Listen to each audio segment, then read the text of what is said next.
Hi everybody, I'm Paul Phillips. I'm a social studies teacher at New Canaan High School, and I'm here with Gita Abiraman, Alex Clapper and Jessica Kao. Okay, firstly, this is the Wilburn Fellowship. So what are you actually planning on doing?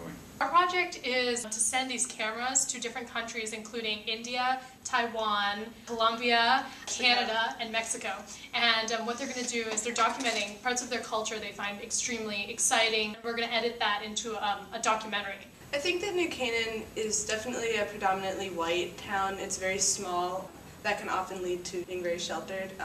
So I think we kind of looked at this project as a chance to go beyond what we experience in our everyday lives. You just decide that the three of you wanted to work together, and if that's the case, why is that?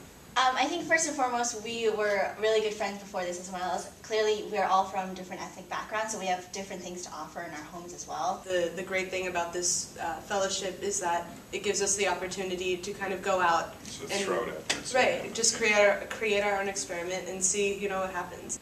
Fantastic. So the final product's going to be a sort of an edited series of sort of vignettes about what people are up to in different parts of the world.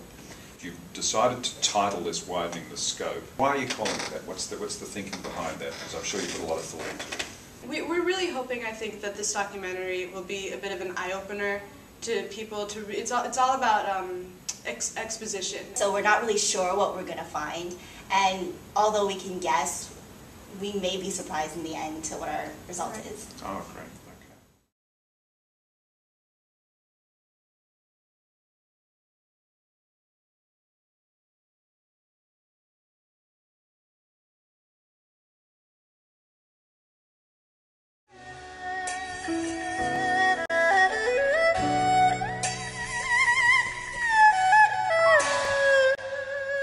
Check this out. 你们好，我是 Wade。那我今年大学4年级，22岁。那我住在台北市，现在就读东吴大学。我的兴趣平常就是看看电影，然后还有玩一些游戏。那今天我要为大家介绍台北这个地方。那我会请我的朋友们来为我们介绍。那拍手欢迎他们。大家好，我是何依婷，然后我今年22岁，然后这是我居住的台北市。然后台北是一个什么样的地方呢？台北是台湾首都嘛，然后这里呀是有很多很现代化的建设，但是也在这城市里面也有很富有台湾传统特色的地方。像是我身后这个地方呢，就是龙山寺，然后它在就是从以前到现在是台湾人的一个信仰中心，不管是遇到什么事情，可能是健康啊、家庭啊、事业啊，然后或是考试的时候都来这边祈求这样。然后我们等一下要继续看一看。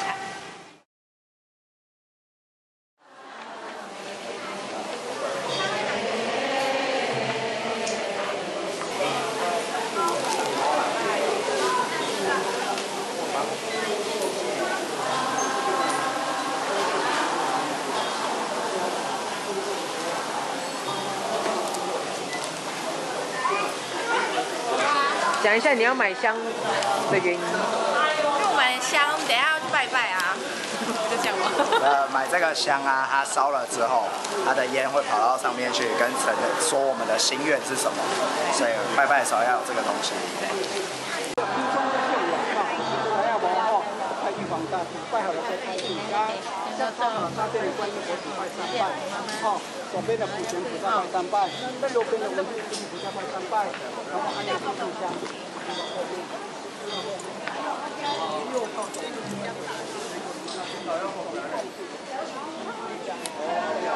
Say something, say something。然后现在这是第一个炉，我们拜的这叫观音。然后接下来我们要去拜天公炉。好。你就进去就好。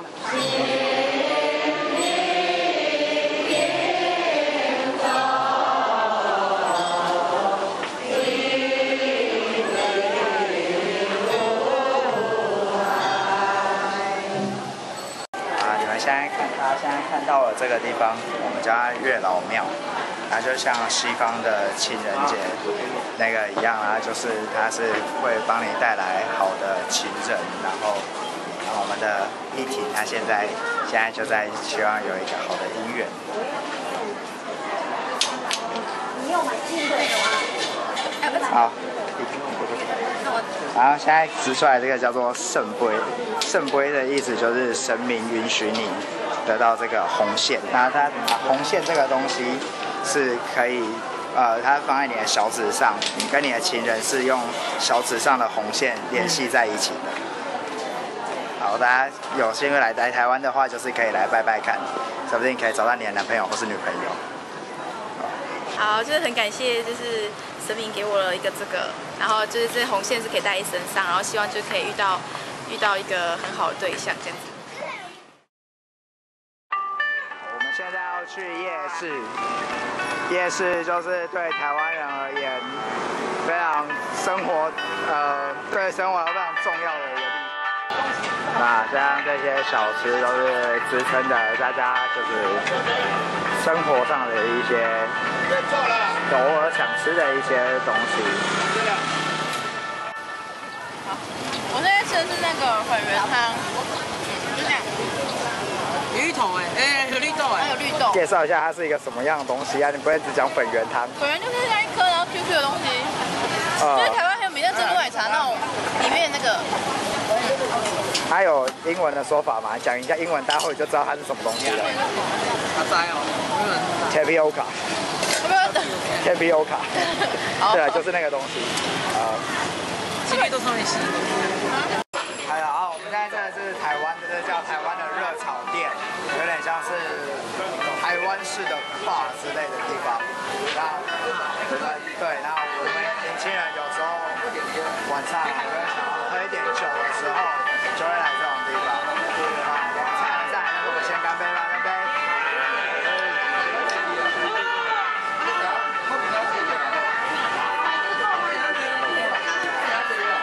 这个是我们台湾的小吃蚵仔煎，然后它是用蚵仔，然后再加太白粉，然后小白菜，然后打一颗蛋，然后下来煎成的。那我很喜欢它的原因呢，就是因为它太白粉软部分嘛，然后加上蚵仔鲜甜跟青菜，然后之后还有蛋香，然后一口直接放嘴巴里面，那种口感还不错。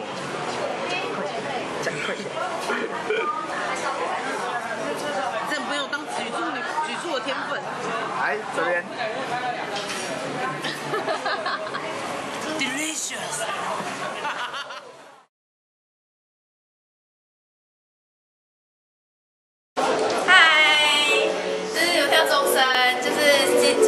一整天的课，然后现在是放学时间，然后这就是我的学校东吴大学，对。然后呢，我是念日文，然后就是对啊，这学校就是算小小的，就是这样嘛。然后，但是其实在这边学到蛮多东西，交到很多朋友，对。然后可以看一下这是我的校园。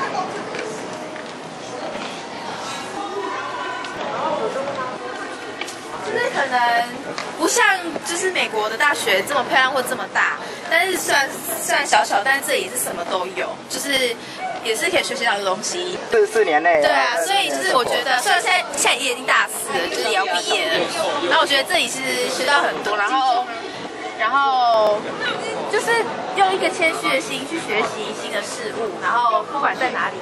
都一样，然后我觉得东吴给我很多，然后希望就是你也可以打开你的视野，去探索你的世界。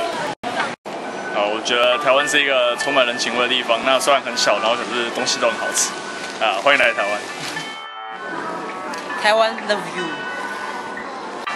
好，我觉得台湾是一个其实充满人情味的地方，然后这边人都很热情。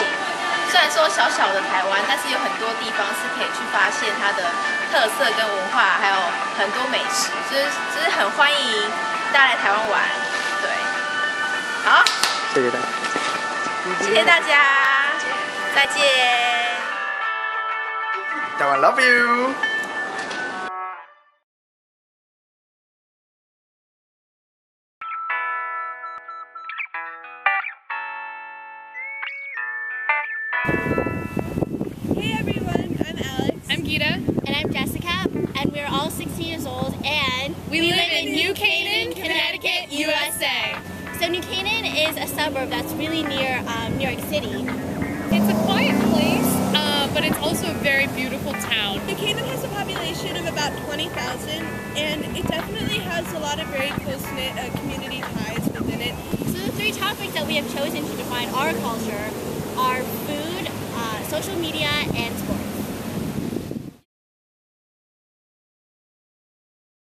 Hi everyone! So the first topic that we chose to define our culture is food. The idea that food is synonymous with relationships. So especially, for my family around the holidays, my mom is always in the kitchen making a ton of food. And it really truly does bring people together because, you're sitting at the table and it gets people talking. I think that on a daily basis we experience this, communicating over food at lunch, in school. It really provides an excuse, I think, for people to interact socially in a way that they might not normally. In America, you can find all kinds of food. I know that my family loves to go out for Indian food, Mexican food, Chinese food. You can get any kind of cuisine, but there is a distinctive American food. It's generally fried. In America, we're not going to lie to you, most of the food is fried, but in moderation, that's okay. But American food, she was right. Burgers, chicken nuggets, fries, hot dogs, things like that. And that's one of the reasons why we chose to go out to the New Canaan Diner. BLT Club, right? On wheat with waffle fries. Right, you got it. For you?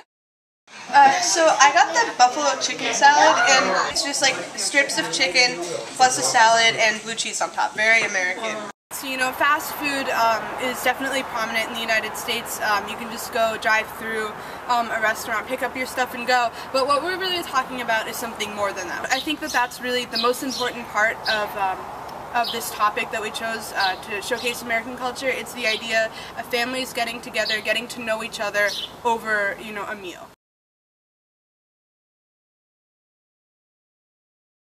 In America, one of the biggest aspects of life is definitely social media, which is why we chose it to be our second topic to define American culture. Yeah, social networking is definitely like the major means of communication. I can't tell you how many times I log onto Facebook every day. And I don't speak only for myself when I say that. Okay, so tabloids in America are pretty popular just because I think they're like an escape for our everyday lives. Okay, so Oprah is probably one of the greatest American icons today. Every year she's ranked #1 on the Forbes most influential people list. One of the biggest challenges facing Americans is its self-imagery problem. Tabloids really contribute to the problem because they depict the ideal. As you can see, we have the ideal man and the ideal woman. And tons of people buy into this. Definitely one of the most prominent aspects of American culture today is the use of phones, cell phones in particular.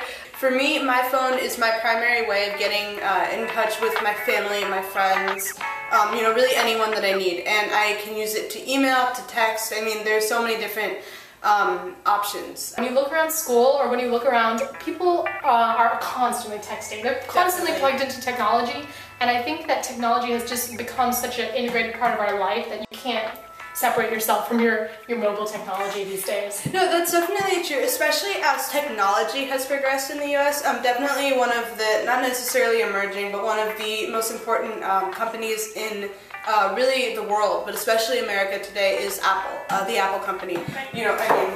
Like you can totally see. Both of my parents, their phones are made by Apple. The iPhone, for those of you that don't know, but I can look up in the lunchroom and I will see 40 iPhones, up in the air, smartphone. And with the growth of that company has come the growth of American interest in really integrating themselves with every possible piece of technology they can. The ability to communicate with people so constantly is a great thing, and I think it allows for great productivity. We wouldn't have been able to do this project without such connecting technology.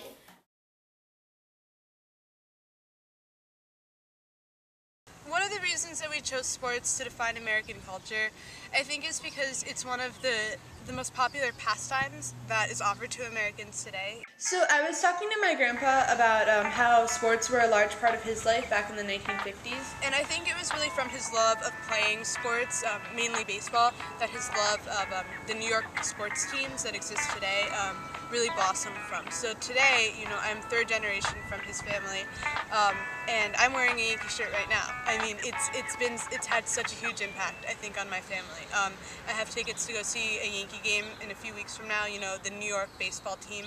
I mean, it's really central to my family today because it's something that we can all bond over. And even when I was little, my dad and I would bond with him showing me how to use a T-ball instead, which is like a more mild form of baseball. And today I'm pretty good. So that was how I spent my time when I was little. And in New Canaan, I think that almost every kid growing up has either played rec soccer or joined even a ballet dancing school. You know, when I was little, my dad coached, I think it was like 12 seasons of rec soccer. For me, we were undefeated, by the way. I just remember how much of the town would turn out to support all of the kids that still play today. That's what really sports, I think, means to New Canaan.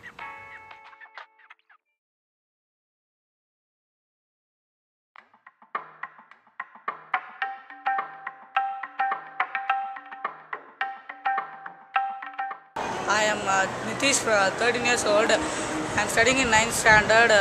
I played chess.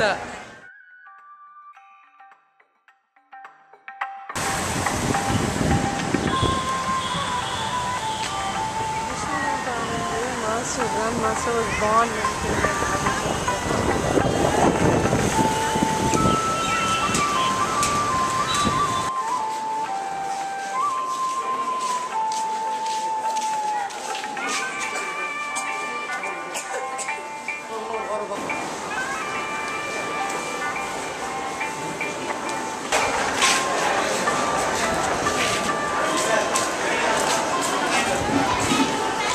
began is Jawaharlal Nehru Stadium, which is one of the popular stadium in Chennai. Many sports are played here. This is the entrance of Jawaharlal Nehru Stadium.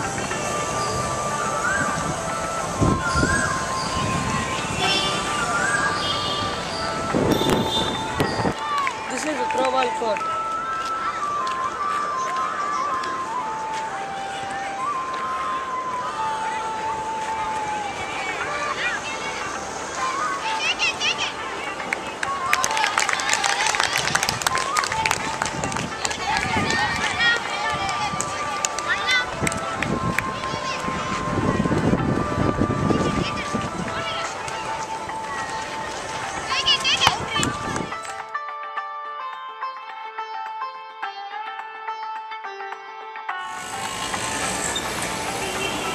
This is Chennai Central Railway Station, one of the major railway stations in Chennai. It connects all over India. It was built in Bushiro Road in 1860.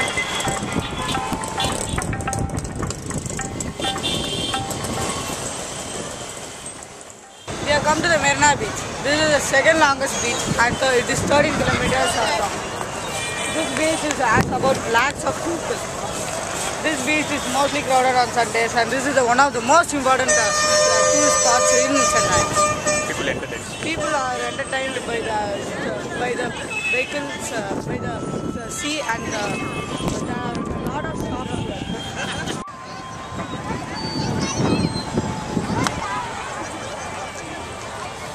Sir, what is your name, sir?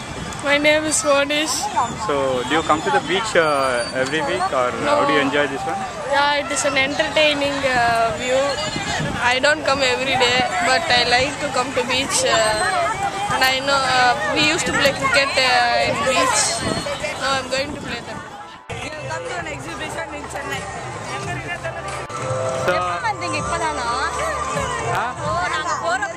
Say vanakkam. Saree is the traditional dress of India.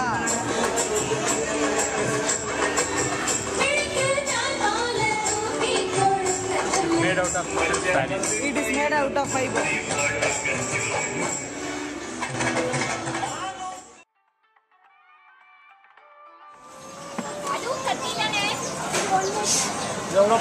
These are the offerings given to God during the darshan.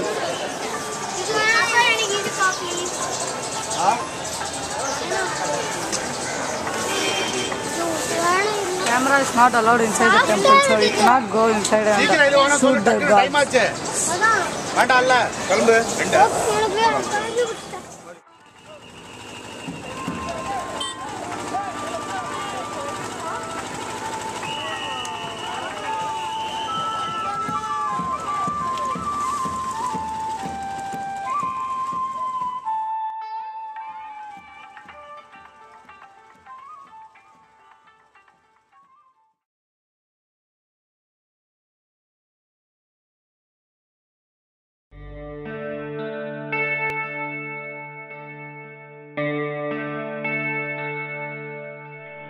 Hola, mi nombre es Carolina Warren y vivo en Medellín, Colombia.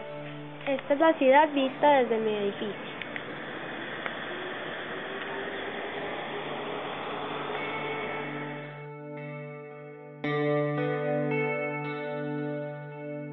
A las 6 a.m. nos estamos preparando para desayunar. En mi país comen mucha arepa. Esta es una arepa de mote. Esta es arepa de chocolate. Esta es arepa blanca. Esto es un jugo de papaya. Esto es uno de naranja. Y acá tenemos un quesito para untarle la arepa junto a mantequilla. Todos los días acostumbramos a comer huevo revuelto. También un jugo y un huevo. Hoy vamos a comer galletas.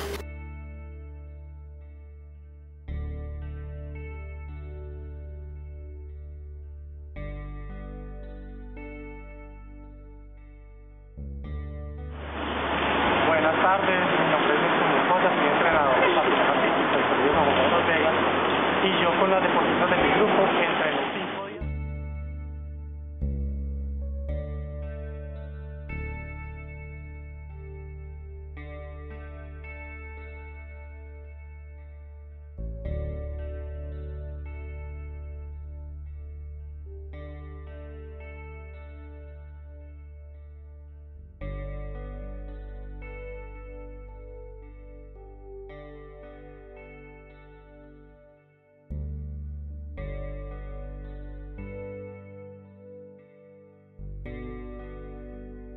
A las 6:40 de la mañana estamos preparándonos para ir al colegio. Bajamos por el ascensor, luego nos vamos con mi mamá.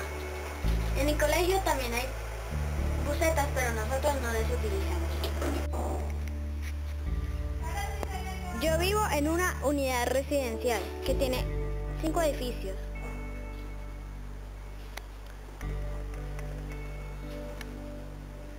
Este es el mío.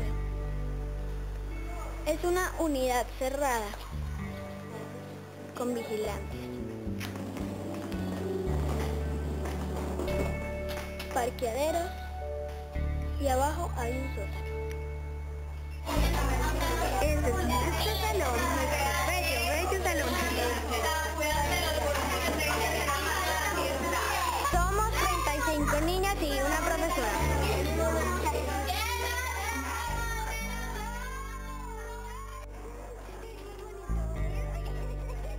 Bueno, entonces solo así. ¿Cuándo vamos a presentar esa obra? Es más, ¿la podemos presentar? No. Bueno, así son las clases, algunos trabajos.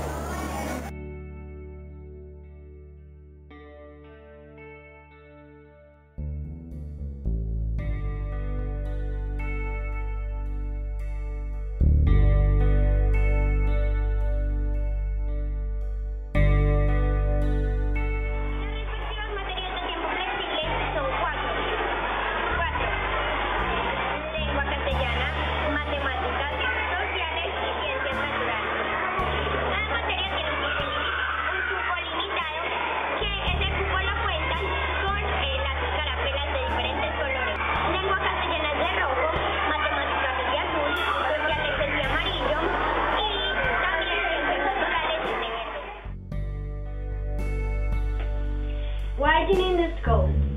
Ampliar el alcance.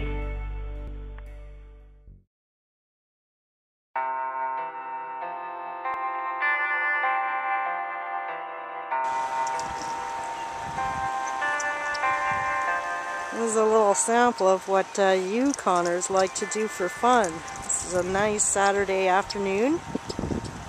A little bit chilly, still spring, there's still snow on the river. It's melting pretty fast.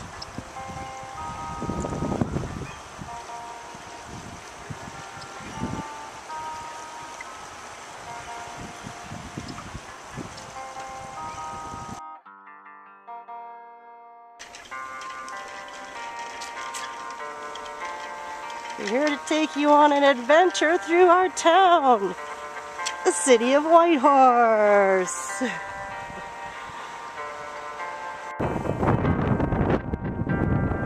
There's a Yukon sighting. It's a moose. And he's a little far away.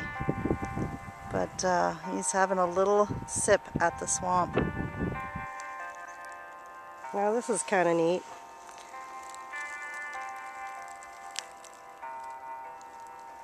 These are freshly gnawed trees by the teeth of beaver.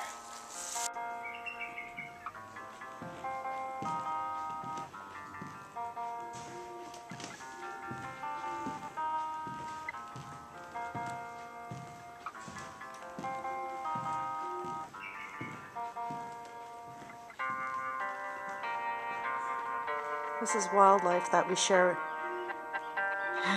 our habitat with. They're common sightings along the highways.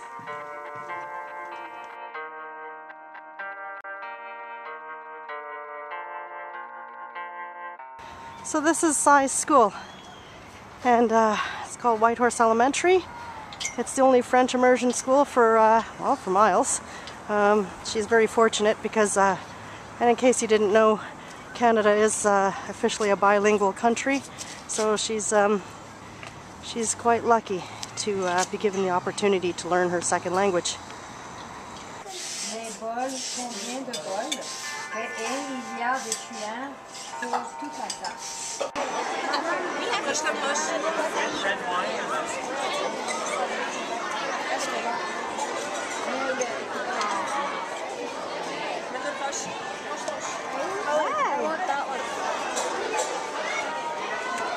Looks yummy. Great. Thank you so much. And believe it or not, the kids just mow down their moose stew. They absolutely love it.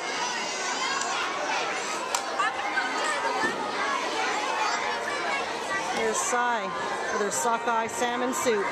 Yum, yum.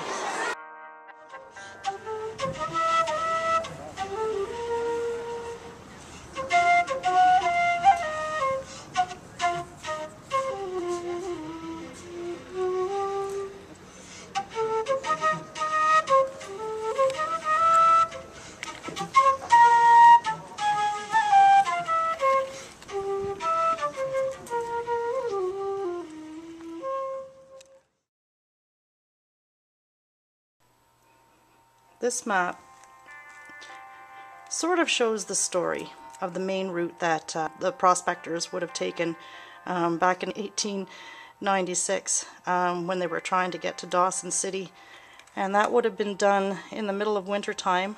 Most of them never made it, obviously. It was very treacherous. It was quite an amazing feat for them to have made that kind of journey. Whitehorse wouldn't be were it not for the gold rush of 1896. So there's no place that really tells the story of our gold rush better than our McBride Museum. Really fun and funky story, the gold rush. It was sparked by 3 men up in Dawson who struck it rich and sparked the massive rush to get to Dawson City.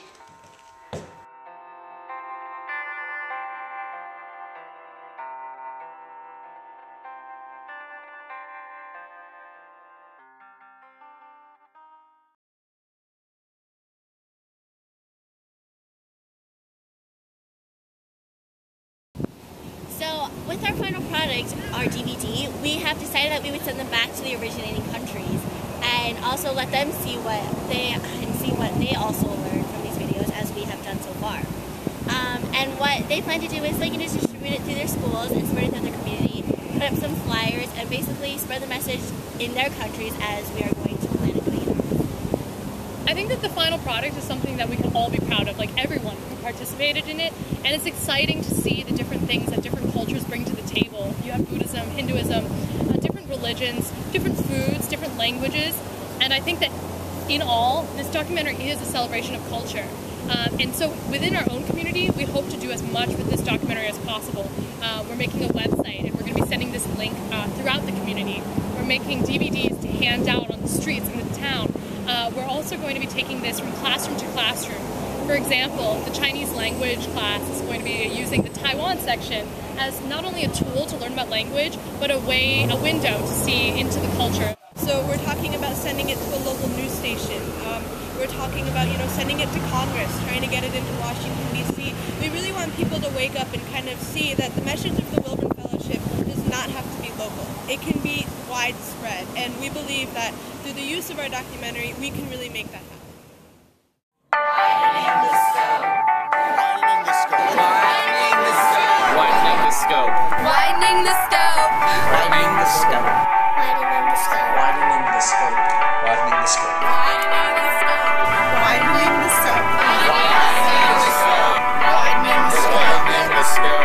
Widening the scope. Widening the scope. Widening the scope.